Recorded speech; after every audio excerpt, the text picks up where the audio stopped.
Hello there folks, and welcome back to another video. In this one, as you will have seen by the thumbnail, I am trying to work out if I have been stupid or real smart. So, I have had an issue with Warhammer 40,000 for the last edition or so, where I just think it's growing too big, there's too many models you need and all that kind of thing. But I still love the Warhammer 40,000 world, and even though I like the mechanics for 10th edition, I just feel like it's just got too much bloat. The want to play anything more than a 1,000-point game is just not there, considering all the stuff that you have to bear in mind when you're playing the game. And so I kind of wanted to look at something that was a lot smaller. Now, obviously, Necromunda, as you can see here, has been out for a little while. It's been through a couple of different iterations. This was the first of the kind of reinventions of Necromunda that came back. I think it was 2012 when it initially released. And it's a great world. It has amazing miniatures. I think next to the Warhammer Age of Sigmar range, I think Necromunda probably has the best range of miniatures out there, I think, at the moment. And so I was essentially looking at Necromunda, and I was thinking, oh, this would be really fun to dive into. I think it'd be really cool. But then you get to the stage where you start to think about the fact you need to get lots of different terrain. There's lots of different books that you need to buy for Necromunda and all that kind of thing as well. And so I thought to myself, well, why not I just kind of like focus myself on a particular box experience? And Necromunda Underhive, as I say, has been out for years now, and this was a sealed copy that I was able to get my hands on a couple of weeks ago now, that I was really enticed by. I really like the Goliaths as a gang, and I really like the Esches as well, and so this seemed like a great starting point. And because of a few different things that I'll go into as I dive into this box, I think this actually might not necessarily be a bad idea for somebody who, well, at least me anyway, who wants to dive into playing Necromunda but doesn't want to have to deal with the hassle of having to buy multiple different books and all the 3D terrain and all that kind of stuff as well. So, Necromunda Underhive, oh, let's turn it over, is a pretty solid box. It comes with the two gangs, so you get the gangs for the Goliaths and the Esches, as you can see there. You also get the game mat, you get all of the other components, you get the dice, and all of that stuff as well. You get your gang cards, you get your deck of cards as well. You get your templates and everything that you'd need, including a little bit of terrain at the same time. And so I was like, well, this feels like a great starting point for somebody to dive in, because it's kind of self-contained. It doesn't really matter that the rules are effectively out of date now, because if you're just playing from the one box, then it doesn't really matter, does it? So let's have a look inside this box. So I've basically taken a few of the different components out, but I thought I'd just show you off what's in here before I sit down and start building it all. So you get your couple of different sprues. So here's one of the sprues for the Esches, as you can see there. And that is the second sprue for the Esches. So it's essentially the same sprue doubled up. Allows you to make 10 miniatures from there. We'll get to that in a little bit in a second as I dive deeper in, but we'll put that over to the side. And then similarly, you get your sprues for the Goliath as well. So again, this is a double sprue that comes with enough components to make 10 Goliaths. And will basically, it's the same kit that Games Workshop's been using for the last however many years. And I think it might say the date on these somewhere, maybe. Games Workshop 2017. Okay, so not 2012. That might have been a bit too far back. But there you go. So that's the Goliath that you get in there too. You also get a bunch of terrain. So you get a bunch of wall sections that you can see here, and bulkheads and doors and that kind of stuff, and scattered terrain. You also get a little sump monster that you can see there, as well as your ammo crates and things like that. You also get all sorts of different little bits and bobs that you can use for making incidental terrain, which is always quite fun, and I do enjoy those. I love the gun chests there. That's super awesome. Very nice indeed. And then there's a second one which comes with even more doors and bits and pieces you can see there. And this is essentially all the terrain that you're going to need for playing the Underhive box, which I think is great. You also get classic old school stuff. So you get the large blast plate, the mini blast template, sorry, and then the flamer template as well. So you've got that ready to go. And this is what I think is really cool, is that this is the build guide for this, so it allows you to build a set Goliath and Escher gang, and it gives you build options for all of them. So essentially you look at the two models, and then you make Bone Snapper and Rourke, then you make Splitter and Kruger and Skull Shark and the rest of them, and you essentially build up the Goliath side of things. And then on the other side, you build the Escher side of things, which is pretty cool. So as you can see, all the instructions there. And then there's some instructions for how to build the terrain as well, so you can use it in your games. Now, this might feel like, oh, so you're just going to build them as they tell you to build them? Isn't the whole point of Necromunda that you're trying to make a unique gang that is sort of set for you? Well, yes, that's true, but because I want to try and keep this as a boxed experience, so you just essentially play with whatever you've got here, I think there's enough variance in there for you to make a really interesting gang, and also you don't have to worry about, you know, alternative weapon options and checking which is best and all that kind of thing and blah, blah, blah. So it should be as balanced as Games Workshop made it when it first came out, which I think is quite nice. So that's your build instructions there too.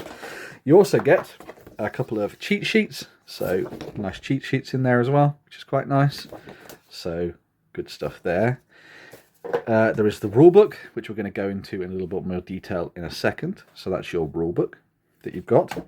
Put that off to the side. You also get your cards. So you have a series of different cards for you to dive into here. So these are your cards for your Goliath gang. So they're going to be used in gameplay to give you certain boosts. And then you have your Escher cards there as well. And then on top of that, you also have all of your other gang tactics. So that's a bunch of different tactics cards that you can bring to your games. But then, as I was mentioning before, you also get these 2 gangs that are all fully made for you. So you've got all the different gang cards in there with the credits cost listed. And it actually comes to the full cost of a gang, be it the Goliaths or the Eschers. So they've actually fully pointed it all out. So it's just ready to go. And everything is on there for you to just read. You've got all of your weapon information, you've got your stats and everything there too, as well as their skills and their war gear that they're carrying at the same time. So pretty cool. Comes with all the stuff you need to start playing the game straight out of the box. Like that already. Feels good. You also have, if you are feeling entrepreneurial, the blank roster cards, so you can build your gang as you see fit if you want to as well, which is quite nice. As I was pointing out, though, you do also get, well, there's all the bases for the miniatures that I've yet to build. You get all of your tokens and all the things that you need for marking various statistics and things on your minis. And then, of course, you get your classic Necromunda dice. So you've got your regular dice for rolling your attacks and things. And then you have your ammo dice in there, which are those ones there. And then you also have injury dice as well. So, great little set of stuff. The other thing that I really like about this box is it comes with these boards. So I'm not going to show you all the boards because that would be boring. But Necromunda Underhive was designed so that you could play it on a 2.5D plane, I suppose you'd say. And so these boards give you sort of like the map of the Underhive that you'll be playing on.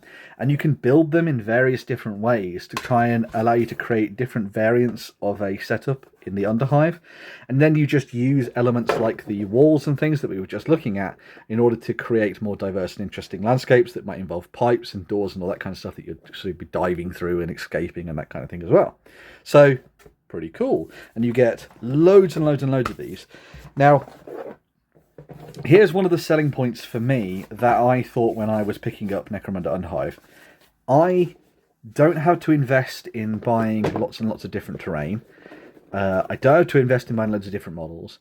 I don't have to build a board or anything like that. I can just use these and the 2.5D terrain, so the walls and the doors and things like that, and I've essentially created a game in a box. Now, you can't tell me that doesn't sound pretty good, right? I mean, I get to play Necromunda for, I'll tell you how much it cost. It cost £100. I get to play Necromunda for £100. I think that sounds pretty badass, and there's loads of different options for me to dive into when it comes to playing out Necromunda for £100 as well. Now, that's essentially the box, but I'll dive into the rules to talk a little bit more about this in more detail. So, take a quick swish, and then we'll be back to have a look inside this rulebook. So, as I was pointing out, Necromunda itself is a fairly broad game now, and it comes with loads and loads of different things that you need to get your head around when it comes to playing the game. There's lots of different books and lots of different ways for you to take things, loads of different gangs and all that kind of stuff. But as someone who just wants to get a taste of Necromunda and play it out with two of the iconic gangs, the Goliaths and the Eschers, this felt like a great selling point. And because this rulebook basically covers everything. It's got all of the lore that you need for playing the game and learning a little bit more about the background. And the Necromunda lore is always fascinating. I know that the storyline has pushed on quite a bit from where it was before. But this is really nice to kind of get yourself a primer of how it all works. The other thing as well is that even though this has been sort of updated and changed over the years now, and Necromunda has become a whole different beast and all that kind of stuff, there's vehicles and animals and outside fighting and all that kind of thing, which is great. I quite like that everything is just self-contained in here. So what they've done is they've split down the basic rules away from the advanced rules, and everything has been done in a really quick and easy way for you to kind of get your head around. Now, obviously, a lot of this might have been FAQ'd and changed over the years and sort of tightened up and all that kind of thing.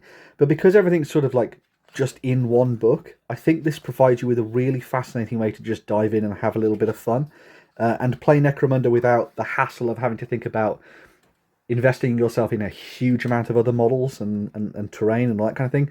Yes, I know there is the sort of like the love of diving into the hobby side of things and building all that stuff, and that's kind of one of the keys of Necromunda. But I think for somebody who was already playing Warhammer Age of Sigmar, Darkwater, 40k, and a bunch of different other games, this is a really nice way to kind of sort of dive in. The other thing that I quite like about it, and I think you'll see it when we go to here. So if I go through to the warband section, the gang section. So they have essentially gone, right, okay, so you want to start playing the game. Here are the basics, like the utter basics for a Goliath gang. And here are the utter basics for an Escher gang. I will say, whoever thought to put grey-black text on grey backgrounds was an idiot. But anyway. So you've basically just got leaders, champions, and gangers, and that's all you need. A small selection of weapons, a really pared down section of weapons, alongside different skills and that kind of stuff as well.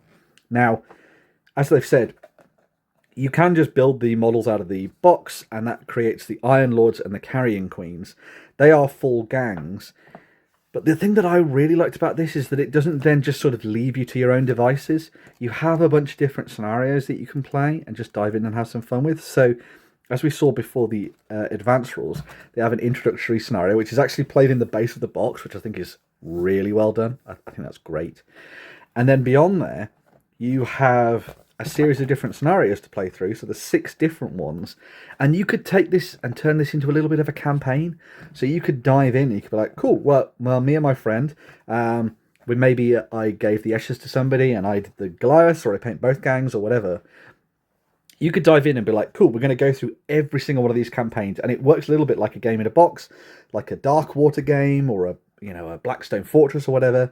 You essentially just play through and have some fun with it. So you have Tunnel Skirmish, you have the Trap, you have Forgotten Riches, you have the Marauders, you have Sneak Attack, and then I think, Smash and Grab is the last one.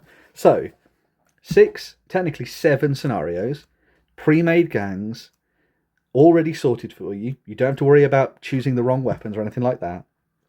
A bunch of a pared down equipment list, a nice set of rules that are quick and easy to learn, a rulebook that is only 100 and so pages, and most of that is fluff. Like your basic rules is that, and then everything else is, well, a little bit more than that. I mean, that's your rules, and then the rest of it is fluff there. So it's not going to take you a massive amount of time to get your head around and sort of dive into. You can learn the basic sort of principles very quickly. You'll be playing games in an afternoon, most likely, and you can start to build up a collection really nicely and have some fun with it. And then when you're all done, you can just put it straight back into the box, and that's it. You've got Necromunda. You don't have to worry about extra gangs. You don't have to worry about more terrain. You don't have to worry about, arms race or that kind of thing. You've got a quick, simple campaign that you can play through. And if you wanted to, at the end of it, you could just swap which gangs you play as, and you could just dive in from the other side and play as the Eschers, and your other friend could play as the Goliaths, and back and forth. Now, I don't think that sounds stupid. I think that sounds pretty good. Now, obviously, this is only if you can get your hands on Necromunda Underhive, but I think this could be a really great thing if you can see it sort of floating around on the internet, on eBay or Warbay or anything like that. If you see a copy of this game sort of floating around and you're sort of Necromunda curious, go and buy it, pick it up and give it a go. I think it could be a really fascinating way for you to learn to play a game without actually having to dive so deep into that it sort of takes over your collection. The other thing I like about this is that if you did want to go beyond this? Well, you've built 2 gangs. They are the same gangs that you know and love from the newer editions or the versions of Necromunda out there. So it's not like it's going to sort of like suddenly tax you and you go, oh, I've put the wrong weapons on or anything like that. It's just going to be expandable. But, as I say, keep this as a boxed experience and just enjoy it. Now, was I stupid to pay £100 for this? Maybe, probably, I don't know. But a sealed copy of it with all the models and everything else that comes with it, the really nice cardboard tiles and the terrain and some fun rules and all the cards and that kind of thing, I don't think that's too bad in the grand scheme of things for Warhammer and Games Workshop. So, yeah, let me know what you think in the comments down below. Was I a dum-dum? Was I good? Is this a great idea to just make it a box game experience and that's it? Should Games Workshop do more of this? Yeah, let's see what you folks see in the comments down below anyway. Like, share, subscribe, do all that good stuff. Dive in and tell me what you think about Necromunda. Is it a game that you really enjoy? There's memberships, there are Ko-fi links, there are affiliate links to Firestorm Games and War Games Atlantic as well. So all of those help me out in little different ways in order to build up my hobby collection and continue allowing me to do what I do anyway as well. So yeah, let me know what you think of this sort of plan, I guess. And yeah, we'll be back with more videos very, very soon. Got some fun stuff on the horizon. Thank you very much once again. And yeah, dive into the comments and let me know what you think. Bye for now, before I start waffling too much. Bye.